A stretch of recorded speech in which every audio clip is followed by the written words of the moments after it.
Assalamualaikum warahmatullahi wabarakatuh. Kami dari kelompok 5 akan mempresentasikan hasil makalah kami yang berjudul Memahami Sejarah Perkembangan Ijtihad. Saya, Muhammad Wildan Sihotang, selaku moderator akan memimpin diskusi ini ke depannya. Baik, langsung saja ke pembahasan.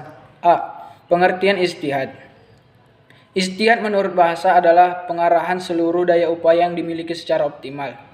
Sedangkan secara istilah, ijtihad adalah mencurahkan segenap tenaga dan pikiran secara bersungguh-sungguh untuk menetapkan suatu hukum. Oleh karena itu, tidak disebut ijtihad apabila tidak ada unsur kesulitan di dalam suatu pekerjaan. Dilihat dari buku yang ditulis oleh Maulana Muhammad Ali, asal kata ijtihad adalah kata zat, yang berarti berusaha keras atau berusaha sekuat tenaga. Ijtihad secara teknis diterapkan bagi seorang ahli hukum yang dengan kemampuan akalnya berusaha keras untuk menentukan pendapat di lapangan mengenai hal yang pelik-pelik atau tidak biasa dan meragukan. Adapun dasar hukum dibolehkannya ijtihad adalah Al-Quran, Sunnah, dan logika. Surah Al-Quran yang dijadikan dasar bolehnya ijtihad adalah surat An-Nisa. B. Fungsi ijtihad. Fungsi ijtihad sebagai sumber hukum Islam untuk menetapkan suatu hukum di mana hal tersebut tidak dibahas dalam Al-Quran dan hadis. Jadi, bisa dikatakan ijtihad merupakan sumber hukum ketiga setelah Al-Quran dan hadis. Ijtihad memiliki kedudukan dan legalitas Islam. Walaupun dengan demikian, ijtihad tidak dapat dilakukan oleh sembarangan orang. Artinya, hanya orang-orang tertentu saja yang memenuhi syarat yang boleh berijtihad. Adapun beberapa syarat melakukan ijtihad adalah mempunyai pengetahuan yang luas dan mendalam, mempunyai pemahaman yang baik, baik itu bahasa Arab, ilmu tafsir, usul fikih, dan tarikh atau sejarah, mengetahui cara mengistinbatkan atau perumusan hukum dan melakukan qiyas, mempunyai akhlakul karimah. Pada intinya, fungsi ijtihad sebagai sumber hukum Islam sangat penting untuk kehidupan umat Islam di kehidupan yang semakin berkembang. Sebagai sumber hukum ketiga setelah Al-Quran dan hadis, tentunya seorang mujtahid akan berijtihad tidak sembarangan, karena fungsi ijtihad sebagai sumber hukum Islam akan mempengaruhi semua orang Islam di dunia. Sedangkan ijtihad di era modern ini merupakan kebutuhan untuk menjawab permasalahan yang terus bermunculan, yang hukumnya tidak terurai jelas dalam Al-Quran dan hadis. Ijtihad tidak boleh dilakukan semua orang. Hanya ulama yang memenuhi syarat yang bisa melakukan ijtihad. Ketatnya syarat berijtihad sampai memunculkan kesan yakni ijtihad telah tertutup. Padahal sejak masa Nabi hingga masa sahabat, fenomena ijtihad masih cukup dinamis. Orang yang bersungguh-sungguh melakukan ijtihad disebut dengan mujtahid. Namun tingkatan mujtahid pun beragam tergantung kemampuan dalam menggali hukum dari sumber utamanya. Dalam ijtihad dikenal sebagai saintifik adalah sebagai sumber hukum yang bersifat mutlak atau otoritatif.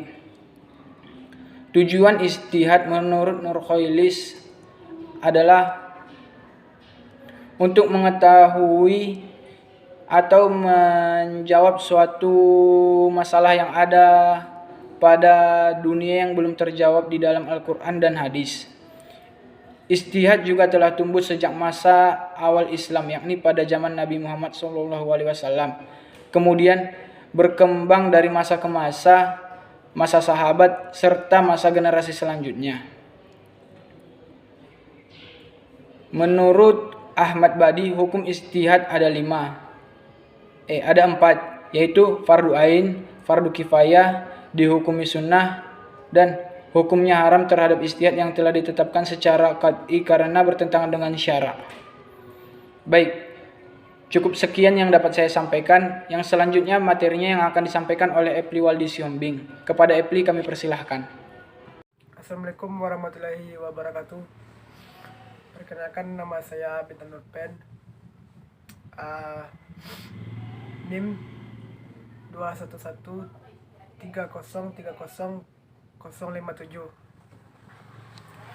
Saya juga berasal dari kelompok 5 seperti yang sudah dijelaskan Bila tadi.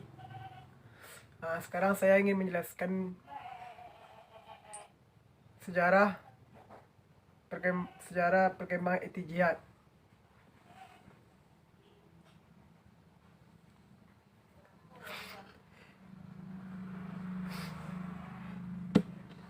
Ittijihad dalam sejarah dan perkembangannya telah ada sejak zaman Rasulullah. Ittijihad terbatas dalam masalah-masalah yang belum ditetapkan hukumnya oleh wahyu Al-Quran. Apabila hasil ittijihad Rasulullah SAW itu benar, maka turun wahyu membenarkan, dan jika ittijihad Rasulullah SAW itu salah, turun wahyu untuk meluruskannya. Contoh ittijihad Rasulullah yang mendapat kebenaran wahyu adalah ittijihad tentang pembebasan tawanan perang Badar. Baik, saya sedikit akan menjelaskan sedikit seperti apa contoh ittijihad tersebut. Misalnya kayak menentukan suatu hukum atau suatu perkara, kan itu harus sama kita tuh berittijihad itu. Menentukan suatu hukum atau menyelesaikan suatu perkara itu kan harus berittijihad. Maka dari itu kita harus menentukan atau mencari ketentuan-ketentuan hukum yang ada dalam Quran, hadis, dan sunnah. Seperti itu kira-kira bentuknya.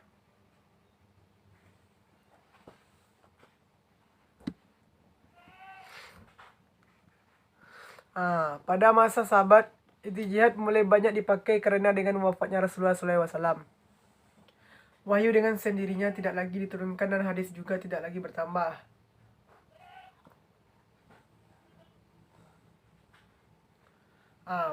Maka pada zaman sahabat itu kan Nabi udah meninggal, itu Nabi Muhammad SAW.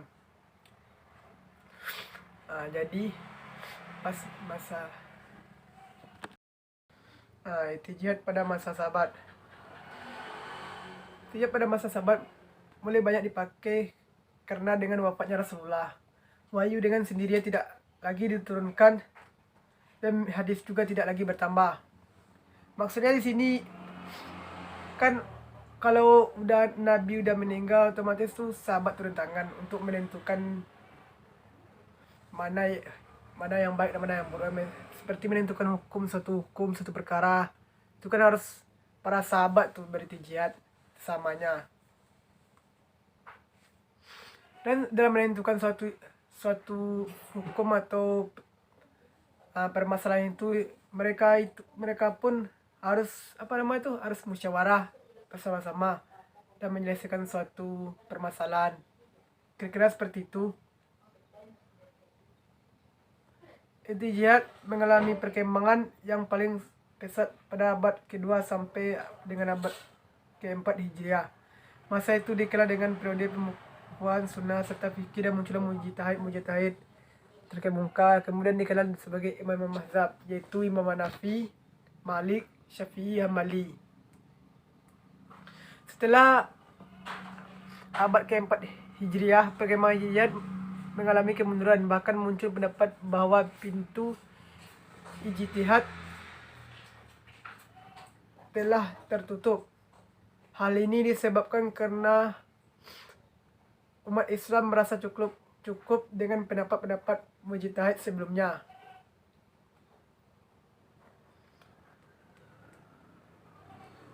Kemudian dalam perkembangannya, muncullah ulama-ulama seperti Ibnu Taimiyah yang menyerukan agar umat Islam membuka kembali pintu ijtihad. Pendapat Ibnu Taimiyah memperoleh dukungan dari ulama-ulama tokoh-tokoh pemikiran serta tokoh-tokoh pembaharuan Islam seperti Jamaluddin, Muhammad bin Abdul Wahab bin Abdul, dan Muhammad Rashid Ridha. Itulah yang mendukungnya. Baik, sekian hanya itu yang dapat saya sampaikan. Selanjutnya disampaikan oleh saudara Elvi yang akan melanjutkannya. Ya, Assalamualaikum warahmatullahi wabarakatuh. Saya Abdul Wali Syuambing. Seperti yang sudah dijelaskan oleh saudara kita Wildan tadi, bahwa kami merupakan dari kelompok 5. NIM saya 211300359. Nah, di sini saya akan menyambung mengenai pembahasan kita yang dari tadi sudah dijelaskan oleh saudara kita Muhammad Wildan Sihotang dan saudara kita Bintang Nurpen. Pembahasannya yaitu mengenai tingkatan-tingkatan ijtihad, yaitu yang pertama ijtihad mutlak. Apa itu ijtihad mutlak?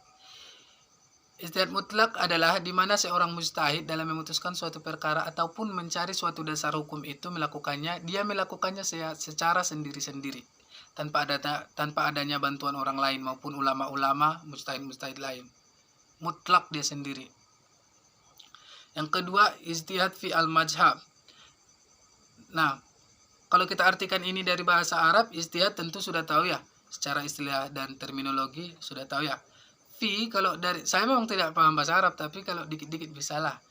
Nah, mengenai fi artinya dari, sedangkan al-majhab ya majhab, berarti dari majhab.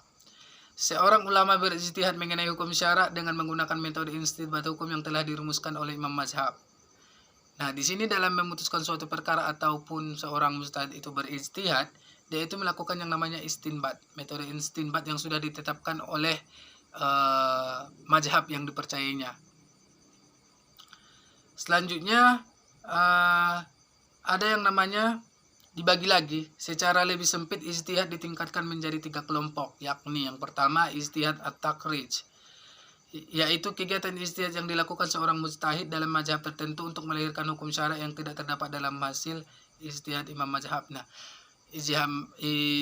dalam imam mazhabnya. Nah, di sini seorang mujtahid ingin melahirkan hukum syara yang baru, ataupun bukan yang baru sih, penambah gitu, istilahnya begitu, ingin ditambah gitu.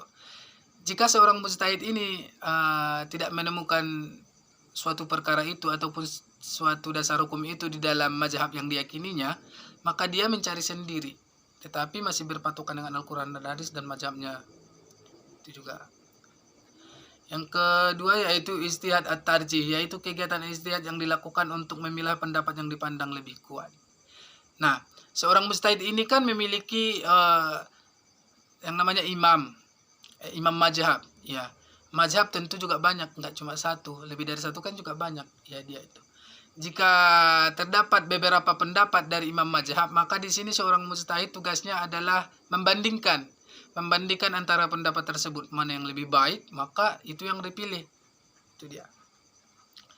Yang ketiga, ijtihad al-futyak, yaitu kegiatan ijtihad dalam bentuk menguasai seluk-beluk pendapat-pendapat hukum imam mazhab dan ulama mazhab yang dianutnya dan menfatwakan pendapat-pendapat tersebut kepada masyarakat. Ya tentu kan, seorang mujtahid tentu mempelajari fatwa-fatwa yang diajarkan oleh imam mazhabnya, dan dia sebagai mujtahid tentu juga menyebarkannya kepada masyarakat lain, masyarakat muslim lainnya.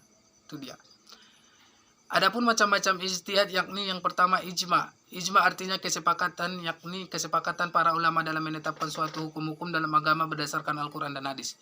Ya tentu, di sini seorang mujtahid ataupun yang ingin melakukan ijtihad ada yang namanya proses ijma, ataupun macam-macam ijtihad kan tadi satu adalah ijma. Nah, dalam menetapkan suatu perkara, seorang yang ingin berijtihad ini harus, di sini para ulama kerjanya adalah berkompromi. Kalau di zaman kita namanya musyawarah. Itu dia namanya musyawarah.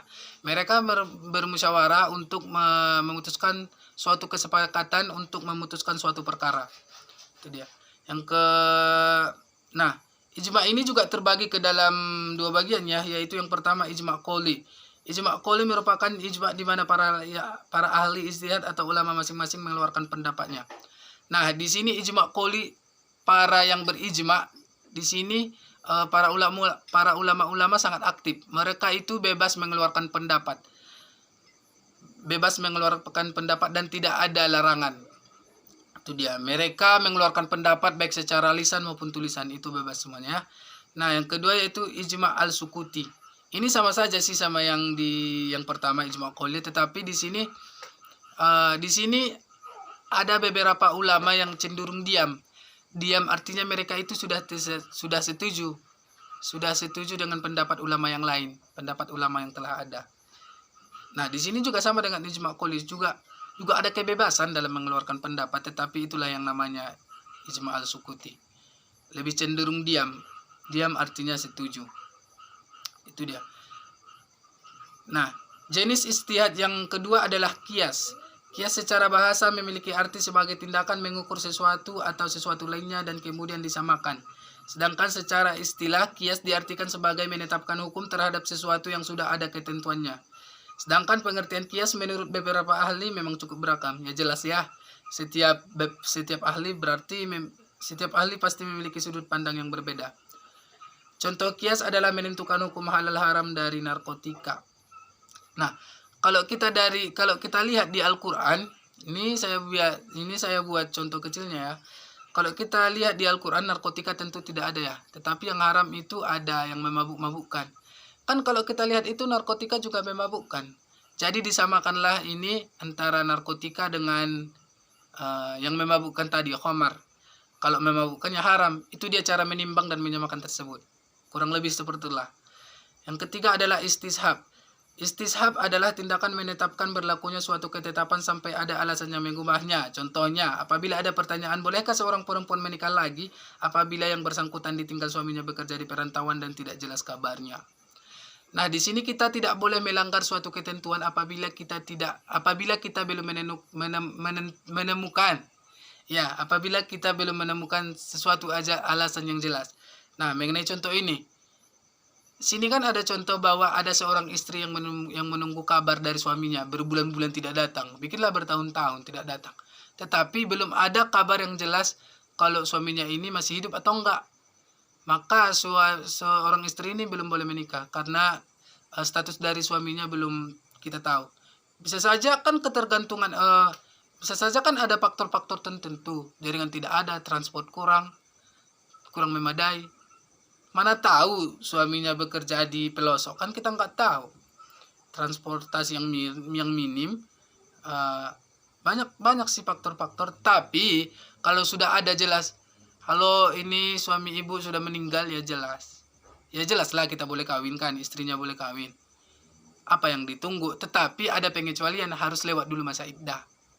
Iddah itu apa? Silahkan di Google saudara-saudara semua.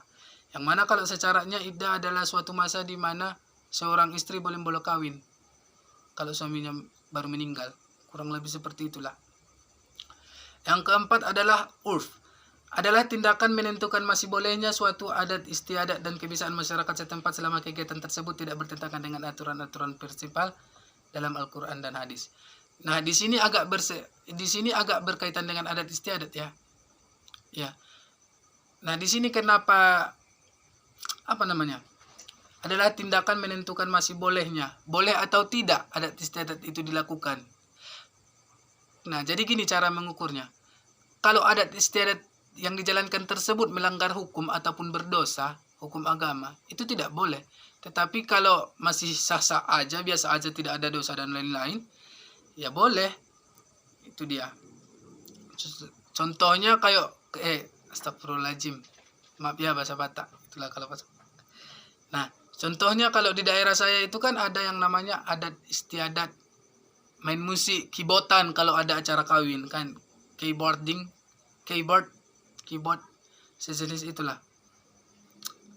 Itu sebenarnya tidak boleh ya. Kenapa? Kan kita tahu charter biduan lah, goyang-goyangan lah, musik-musik. Sebenarnya kan musik juga dilarang dalam Islam. Yang boleh itu harus sesuai dengan agama. Contohnya nasyid, nggak boleh berlebihan gitulah. Nah, kalau yang menimbulkan syarak ataupun dosa, tidak boleh. Itu yang dinamakan dengan urf. Yang kelima, sa'dus jari'ah. Salah ketik ini di makalah. Sa'dus jari'ah adalah menetapkan larangan suatu perbuatan tertentu yang ada pada dasarnya diperbolehkan untuk mencegah terjadinya perbuatan lain yang dilarang. Contohnya wanita yang ditinggal mati suaminya lalu ia berdandan sedangkan ia masih dalam keadaan iddah. Nah, ini sudah jelas lah. Ini sudah jelas ya kalau di Islam. Kalau masih dalam masa iddah, seorang wanita itu tidak boleh berdandan. Karena kan masih dalam keadaan duka. Masih keadaan duka. Kalau kita logikakan, masa baru kemarin suami kita meninggal, suami seorang istri itu meninggal, masih dalam masa iddah kita udah berdandan. Tujuannya apa coba? Gitu kan. Itu dia. Kan itu adalah nanti timbul fitnah. Enggak ada akhlak kali kayak gitu. Enggak ini kali kayak gitu. Kurang lebih seperti itulah. Nah, mungkin cukup sekian yang dapat saya sampaikan mengenai tingkat-tingkatan ijtihad dan jenis-jenis ijtihad. Kurang janggalnya saya mohon maaf. Saya kembalikan kepada moderator. Wassalamualaikum warahmatullahi wabarakatuh.